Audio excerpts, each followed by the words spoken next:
Hello everyone, my name is Sarang and welcome to the Pharmagens classes. तो आज के video lecture में हम देखने वाले हैं ह्यूमन नर्वस सिस्टम पार्ट 3, जो कि सबसे लास्ट वाला पार्ट होगा आपके नर्वस सिस्टम इस वीडियो लेक्चर में। आपके ह्यूमन एनाटॉमी एंड फिजियोलॉजी इस सब्जेक्ट में diploma in pharmacy as per to the new syllabus. तो इस वीडियो लेक्चर में हम कवर करने वाले हैं आपके नर्व टाइप्स, साथ ही साथ हम देखने वाले हैं रिफ्लेक्स एक्शन और डेफिनेशन ऑफ रिफ्लेक्स आर्क और उसके पार्ट्स हम देखने वाले हैं। और सबसे लास्ट वाला जो पॉइंट है जिसका नाम है एएनएस या फिर anatomy and physiology of autonomic nervous system. अभी तक आपने लाइक नहीं किया है तो लाइक कीजिए, शेयर कीजिए, सब्सक्राइब कीजिए फार्माजेंस क्लासेस को। अगर आपको कोई पॉइंट के ऊपर डाउट है तो आप मुझे कमेंट सेक्शन में पूछ सकते हो। मैं पूरी कोशिश करूंगा कि आपका डाउट सॉल्व कर सकूं। तो आगे बढ़ते हैं हमारे फर्स्ट स्लाइड के ऊपर।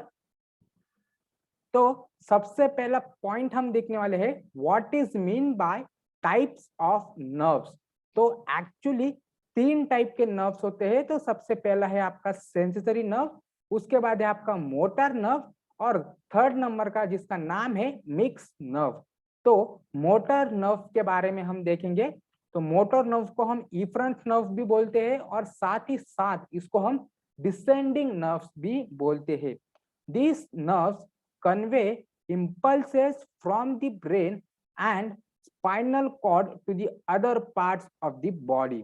और सेंसरी नर्व्स के बारे में हम देखेंगे।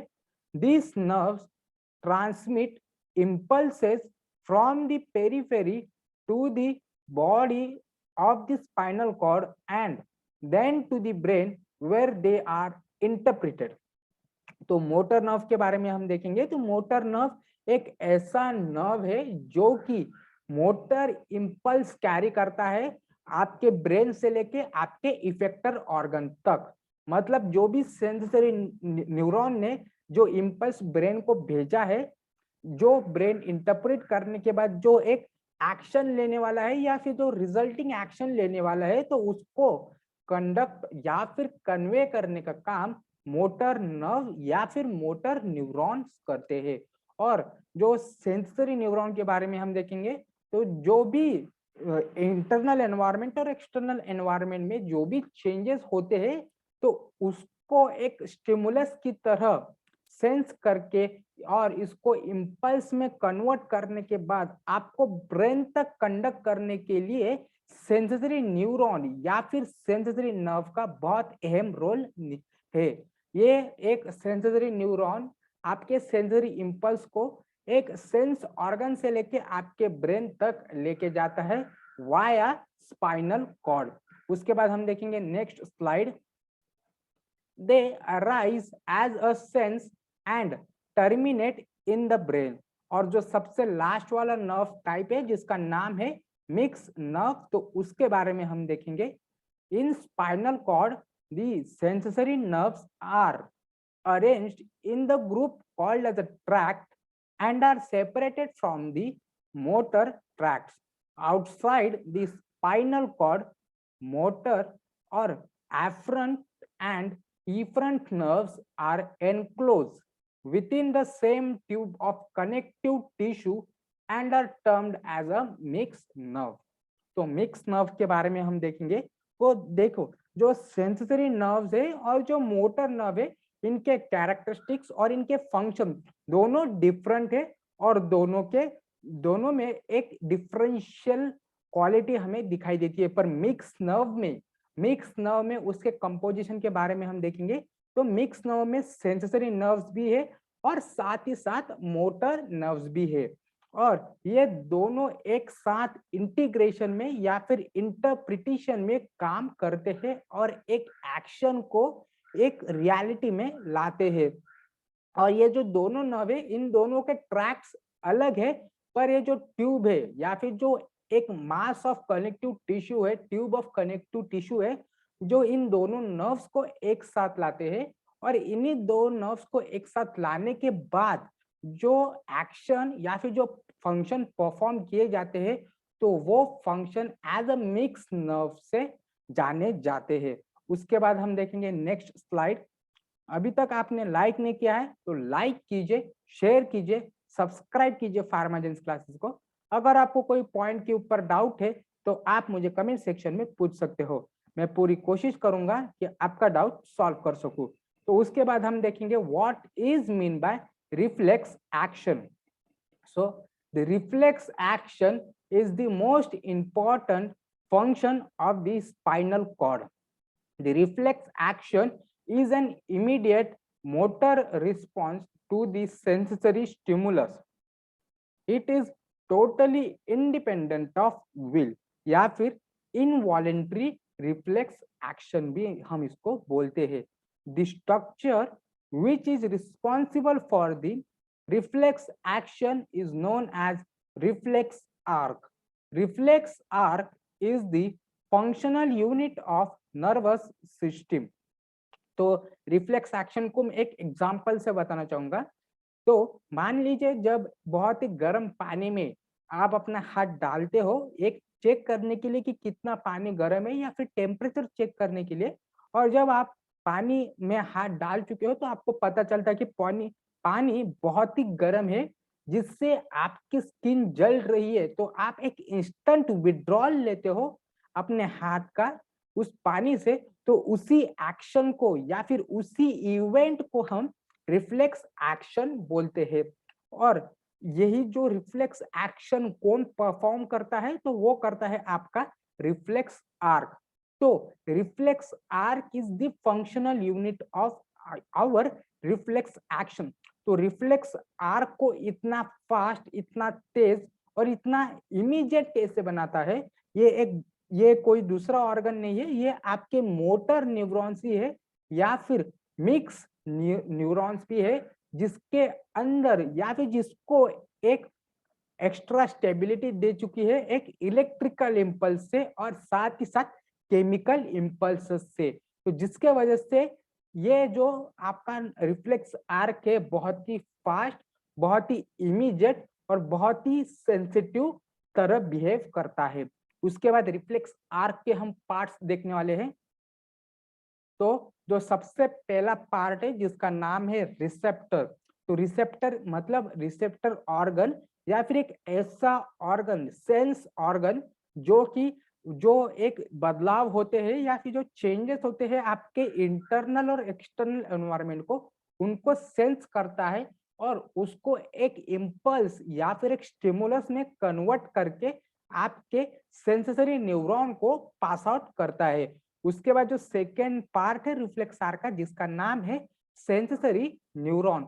तो सेंसरी न्यूरॉन एक्चुअली करता क्या है, वो जो नर्व इम्पल्स या फिर जो स्टिमुलस आपके रिसेप्टर ऑर्गन ने क्रिएट किया है या फिर जनरेट किया है, उनको कंडक्ट करने का काम करते हैं या फिर उनको कन्वे करने का काम करते हैं सेंस ऑर्गन से लेके आपके ब्रेन तक।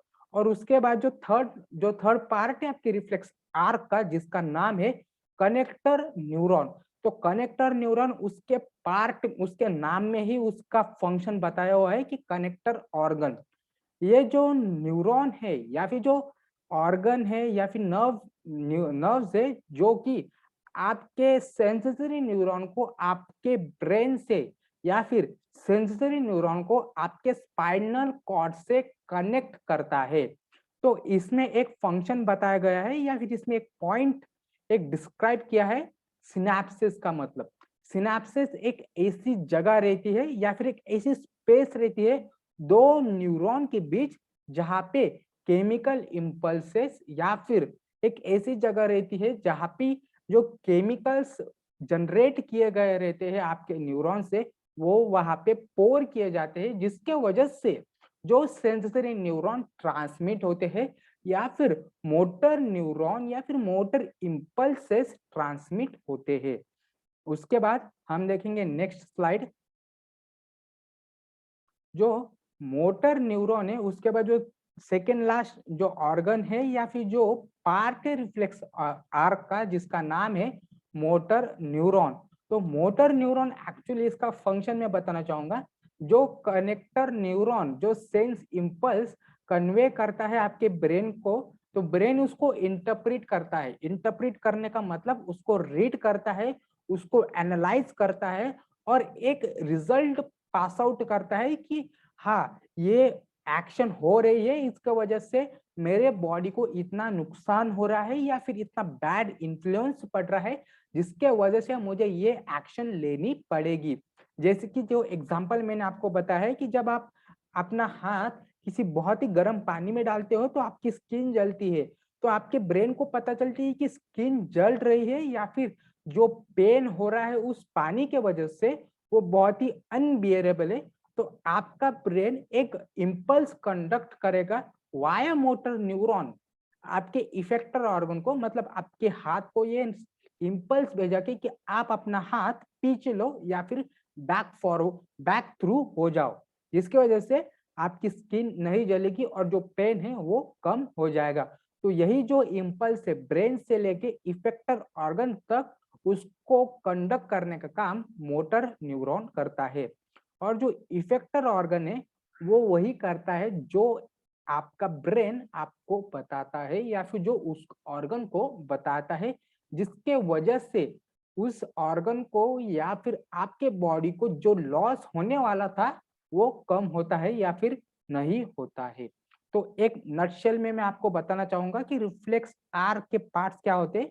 तो सबसे पहला रहता है रिसेप्टर ऑर्गन, जो कि जो चेंजेस होते हैं इंटरनल और एक्सटर्नल एनवायरनमेंट में उसको सेंस करता है और उसी सेंसेशन से एक इम्पल्स को जनरेट करता है।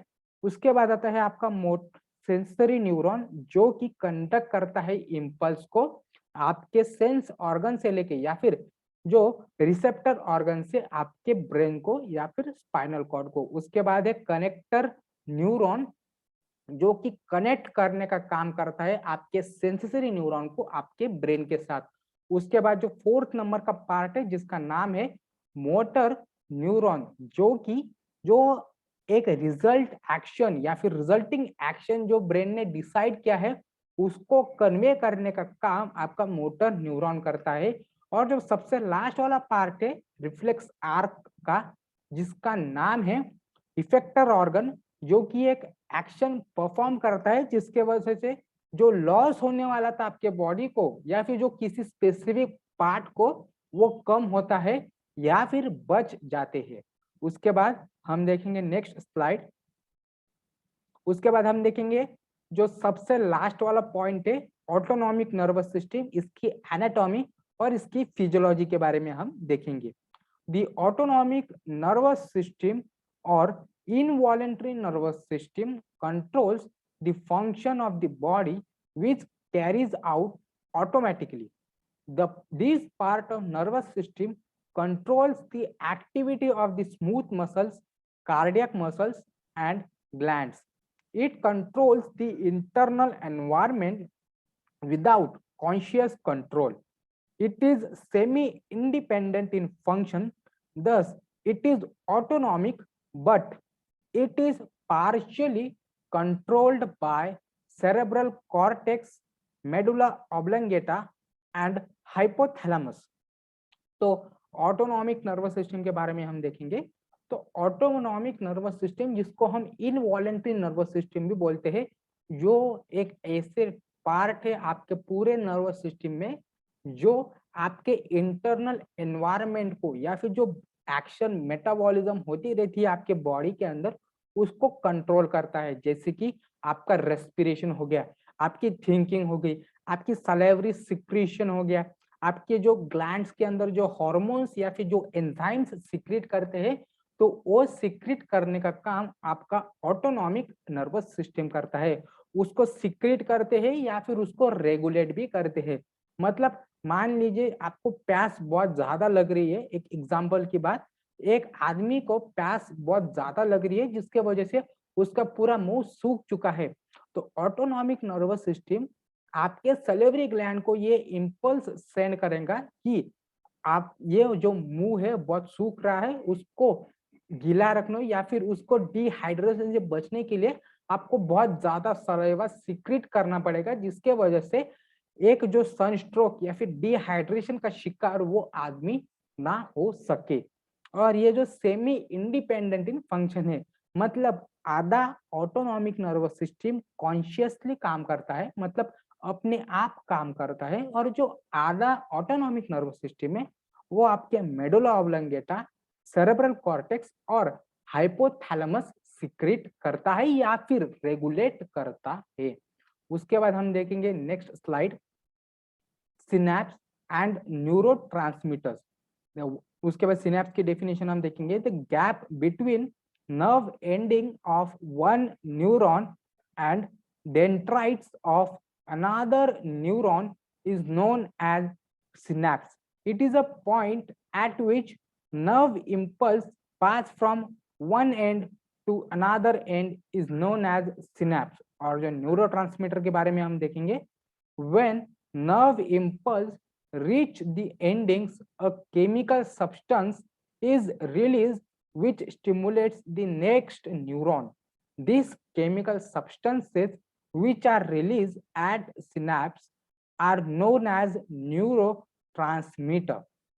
तो सिनैप्स के बारे में हम देखेंगे, तो सिनैप्स एक ऐसी स्पेस है या फिर एक ऐसी गैप है दो न्यूरॉन के बीच, जिसके द्वारा जो केमिकल इंपल्स या फिर जो इलेक्ट्रिकल इंपल्स जनरेट हो चुका रहता है आपके रिसेप्टर के द्वारा, उसको कंडक्ट करने का काम करता है। और उसी गैप के बीच में आपका न्यूरोट्रांसमीटर भी रिलीज होता है। तो न्यूरोट्रांसमीटर का फंक्शन हम देखेंगे, तो न्यूरोट्रांसमीटर एक ऐसी केमिकल से या फिर एक ऐसे बायोकेमिकल से जो आपके न्यूरॉन्स सीक्रेट करते हैं, जिसके वजह से जो भी नर्व इंपल्स है उसकी जो स्पीड है या फिर जो उसका एक्शन है वो बहुत ज्यादा हो जाता है या फिर उसको इन्फ्लुएंस करता है। और न्यूरोट्रांसमीटर बहुत ही गिने चुने हैं, तो उसके थोड़े एग्जांपल मैं बताना चाहूंगा, इसमें मेंशन नहीं किया है पर मैं आपको खुद बताना चाहूंगा। तो सबसे पहला है एसिटिल कोलिन, उसके बाद है एड्रेनालिन, उसके बाद है नॉर एड्रेनालिन, और सबसे लास्ट है जिसका नाम है डोपामिन। तो ये सब फिर से मैं बताना चाहूंगा इन नटशेल। तो सिनैप्स मतलब दो न्यूरॉन के बीच दो जो स्पेस बची हुई है या फिर जो गैप बची हुई है जिससे नर्व इंपल्स कंडक्ट होते रहते हैं, और उसी गैप को फिल करने के लिए न्यूरोट्रांसमीटर अपना काम करते हैं, उस गैप को भरने का, जिसके वजह से जो नर्व इंपल्स रहते हैं वो बहुत ही जल्दी कंडक्ट हो जाते हैं। उसके बाद हम देखेंगे next slide, anatomy of ANS देखेंगे। Generally ANS is to be considered of motor fiber and hence fibers are called as an efferent fibers. The ANS controls the most visceral organs and hence it is termed as an efferent nervous system. Visceral efferent pathway consists of two neurons, preganglionic neuron with its cell body in the brain and spinal cord. It sends myelinated fibers which synapses in the autonomic ganglia with the dendrites of the other neuron named as postganglionic neuron. Next slide में हम देखेंगे,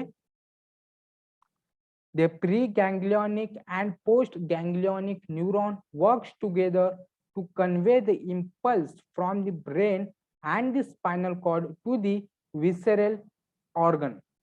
Depending on the type of preganglionic nerves, the ANS is divided into two types, sympathetic nervous system and parasympathetic nervous system.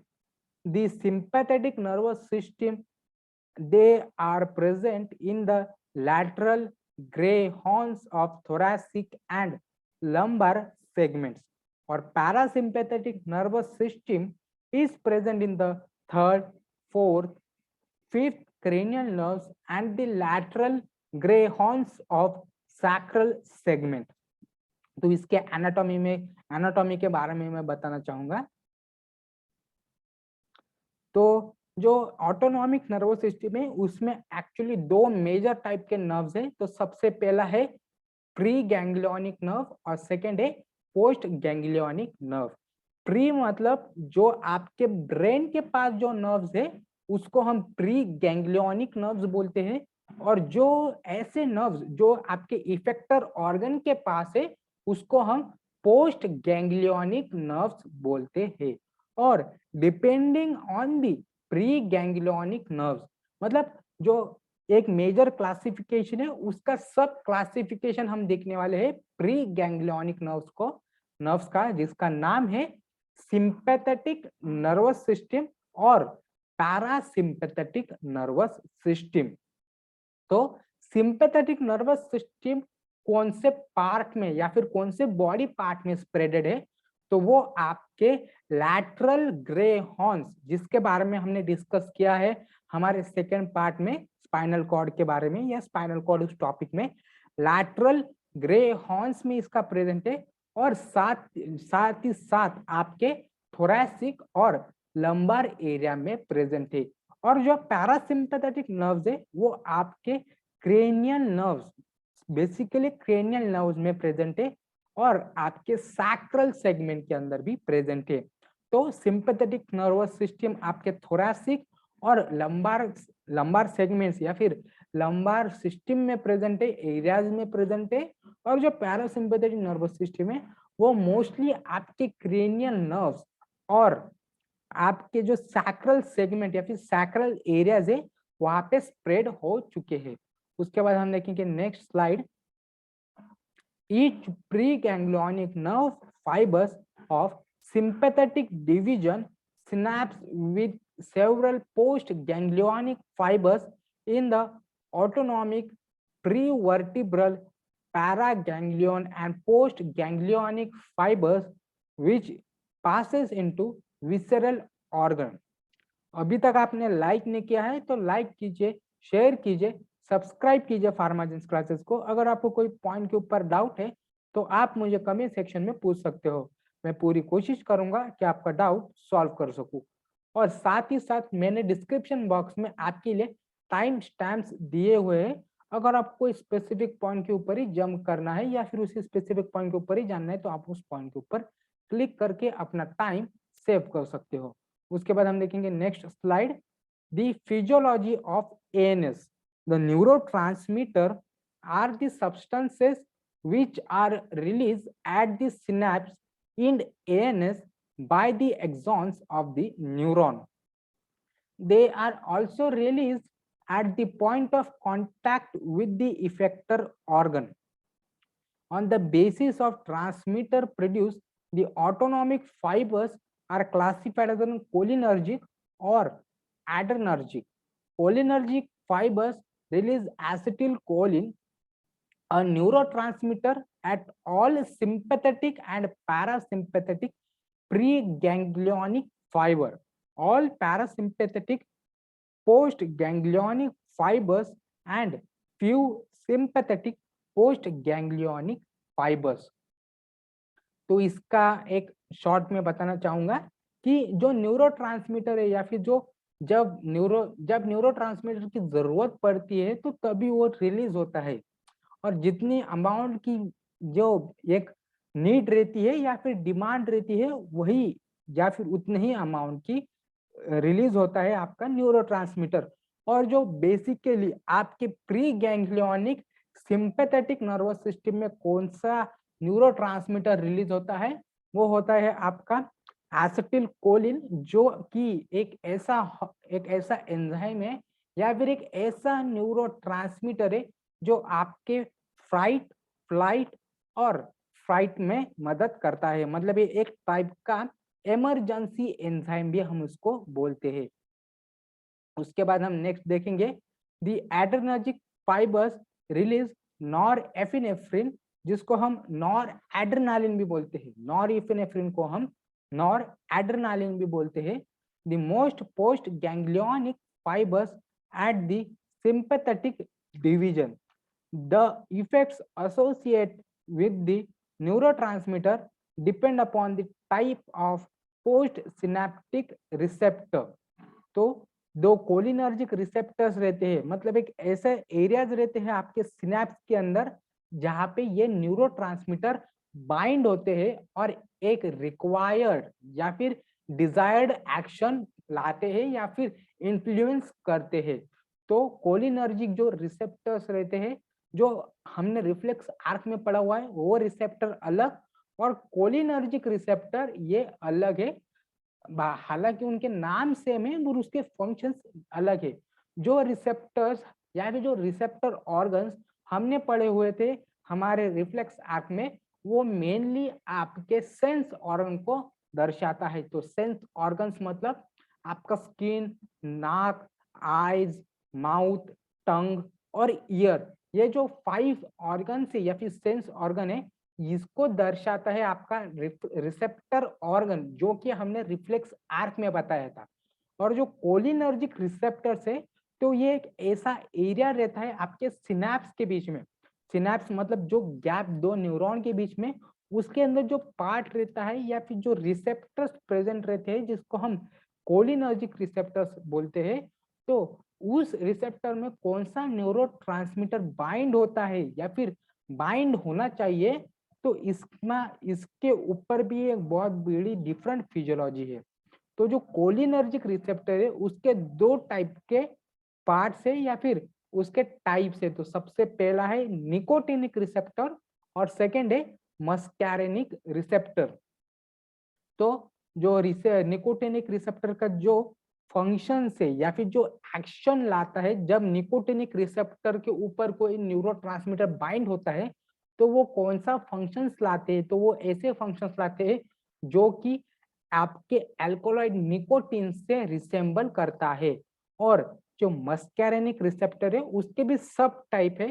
तो सबसे पहला सब type है जिसका नाम है alpha receptor which is stimulative, और सेकेंड है बीटा रिसेप्टर जो है इनहिबिटिव। जो मस्कैरेनिक रिसेप्टर है, उसके अगेन 2 सब टाइप है, जिसका नाम है, पहला है अल्फा रिसेप्टर जो स्टिमुलेट करता है। अगर कोई न्यूरोट्रांसमीटर किसी इंसान के alpha receptor, muscarinic alpha receptor के ऊपर बाइंड होता है, तो वो एक स्टिमुलेटिव इफेक्ट कॉज करता है। और वही अगर वही रिसेप्टर किसी बीटा मस्कैरेनिक रिसेप्टर के ऊपर बाइंड करता है, तो वो एक इनहिबिटिव या फिर इनहिबिशन का काम करता है। तो नेक्स्ट बढ़ते हैं। Thanks for watching. अगर आपको फार्मास्यूटिक्स के ऊपर इंटरेस्टिंग ब्लॉग्स चाहिए, तो आप गूगल पे सर्च कर सकते हो www.pharmamilestoneblogs.blogspot.com। उस पर मैंने फार्मास्यूटिक्स के ऊपर बहुत ही इजी लैंग्वेज में आपके लिए ब्लॉग्स डाले हैं। लाइक कीजिए, शेयर कीजिए, सब्सक्राइब कीजिए फार्माजेंस क्लासेस को। तो जाने से पहले मैं फिर से आपको बताना चाहूंगा कि जो प्री गैंग्लियोनिक नर्व्स है, उसके अंदर कोलिनर्जिक या फिर सिंपैथेटिक जो नर्व्स रहते हैं या फिर सिंपैथेटिक नर्वस सिस्टम रहता है, उसके अंदर एसिटिल कोलिन नाम का जो एंजाइम रहता है वो रिलीज रहता है, जो कि आपके इमरजेंसी एंजाइम भी हम उसको बोलते हैं।